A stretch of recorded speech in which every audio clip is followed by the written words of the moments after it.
Ready to go? Adrian, nice to meet you. Hey, Thanks for coming to town, man. thanks. Were you out looking for the next documentary when you kind of came across Austin and light bulb went off? Yeah, I was looking for something to do. It's not fulfilling enough just to be an actor, just to be the tool.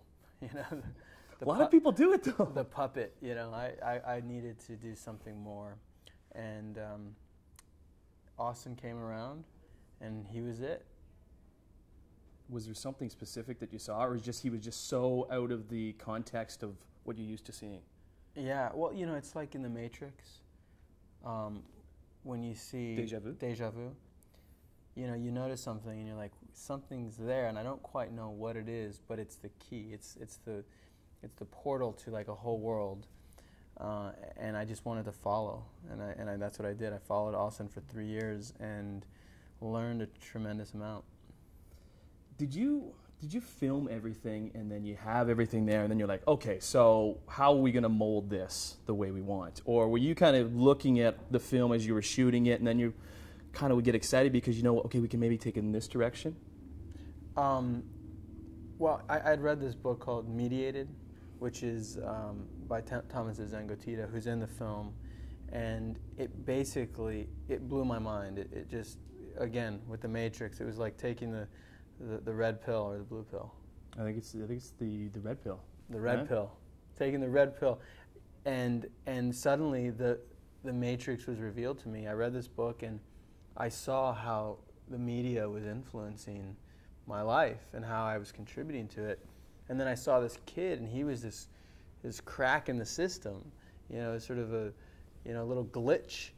And I just started to decode it through the film and using the book as a reference, and explored the themes within the book through this kid, and the film came about.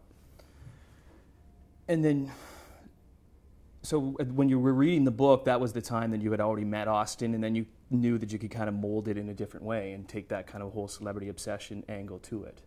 Well, yeah, I had read the book, and then I met Austin, okay. And then somehow it merged in my mind that there was a correlation. And besides the fact that I'd been on a show about celebrity and was playing a celebrity and kind of becoming one myself, it sort of positioned me in the perfect place to make the film. I want to go back to even when you starred in Leo's Entourage in Woody Allen's film. I know you referenced that in the film too. If we could take you back to like Adrian of those days, thinking about even the celebrity that you had now and advance it to modern day, did you ever think it would get to be where it is now, where there's just so many photographers and everybody has a camera now, and you're always kind of out there for people to judge and assess? Yeah, I mean, it's definitely evolved into this, I don't know, this very,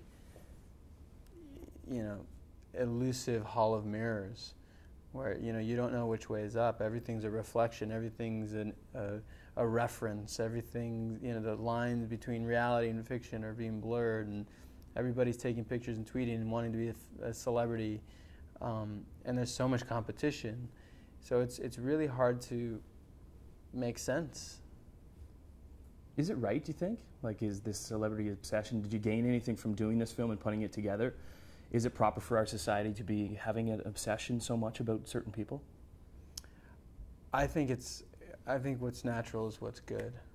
Personally, I look at it as a phenomenon. I don't judge it. I just study it. It's a curiosity to me, and I think it'll always evolve and change. And I believe, and maybe it's a little presumptuous of me to say, but I think my film will mark the end of an era of tabloid and celebrity, and I hope that my film will be the wedge that helps to break it apart. Is this type of film, could it only work coming from a celebrity, those ideas and those concepts, and you kind of putting yourself into that vulnerability? Well, I'm an insider. and I have the willingness to blow the whistle and pull the curtain back, and you know, I kind of relish in that fact. And it's, I guess I'm in a position of this. At the same time, I'm not such I'm not in such a position of power. I'm not that big of a celebrity, so I don't have that much to lose at the same time.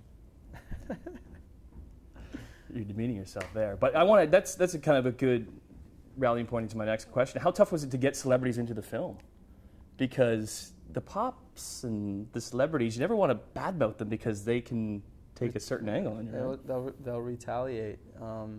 Yeah, I mean, a lot of celebrities are protecting what they have. They don't want to rock the boat. They don't want to question any of it because it may undermine their security. So, and it's a taboo subject. You have paparazzi who have a lot of power and connections to bigger media outlets that could destroy you if you've pissed them off. So it's scary to speak out and to say anything. And I got calls from my representation. What the hell are you doing? You're treading in dangerous territory. And I couldn't help it. Because somebody that just kind of has me personally, where I'd look on celebrities, and I don't really think that they care about that, but there is that conscious effort of not trying to piss off somebody because it can be spinned. Yeah, that's why you don't talk about politics or religion, because you don't want to alienate people, and you're always playing the politics of your career. Can you talk about internet dating though? I always said there was the three things you can never talk about at the dinner table was politics, religion, and internet dating. Really? But I think that's no longer there because so many people are doing it now. Yeah, 50% of marriages are met online. Is that right? Is it that high? I think so. I know it's 50% of new marriages. I know it's pretty high. Have you ever got a date offline? I've tried it, but not since Entourage. I haven't had a problem meeting people. Yeah. Really?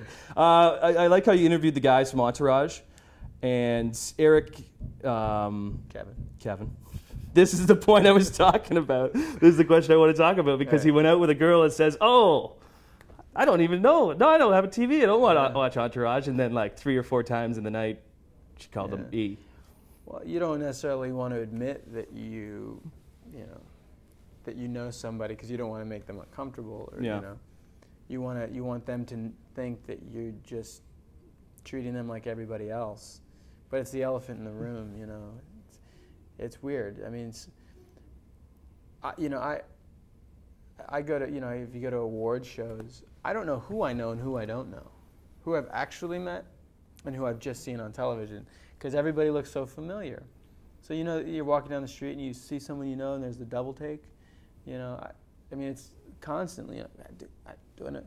So you just end up going around, pretending like you know everybody because you don't want to, But people are doing that to you too. Exactly. So everyone's like, "Oh, hey," and there's this, this level of bullshit that everybody indulges in, and it's sort of necessary because everybody knows everybody, yet nobody really knows everybody because they're really only concerned with themselves. Yeah.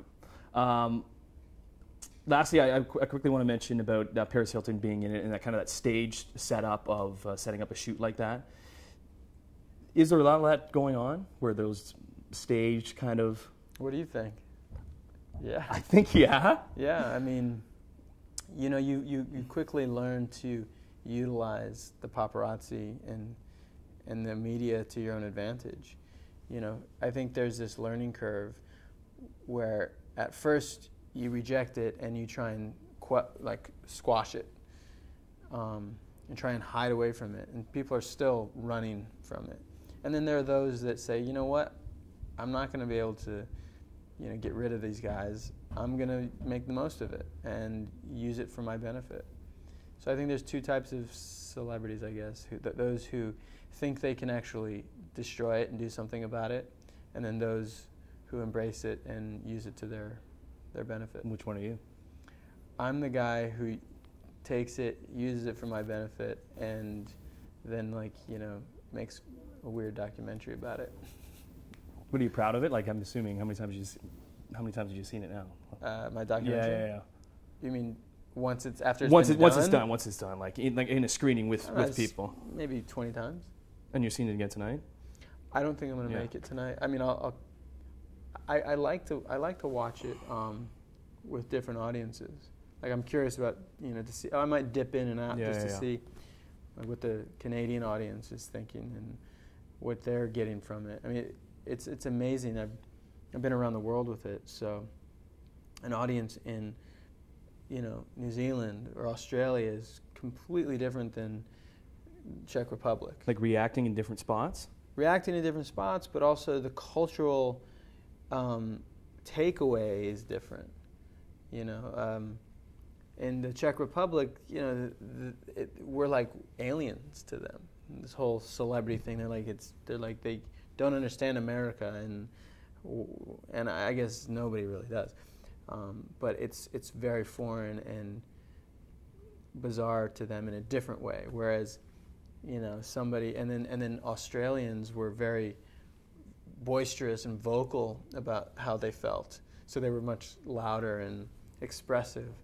But then again, in like, you know, in Eastern Europe, they were reading subtitles. So it's like, you know, all these different variables that make the viewing experience unique. As a filmmaker, do you want to see somebody that is not keeping things close to their chest because you want to know how they feel about it, like those Australians, rather than the Czech Republic? Well, it's, you know, it's always more encouraging when you hear people laughing, you know. That's why when you make like a more, like the more touching, intimate moments in the film are hard to gauge because no one's saying anything, but they're, you know, hopefully processing, emoting internally.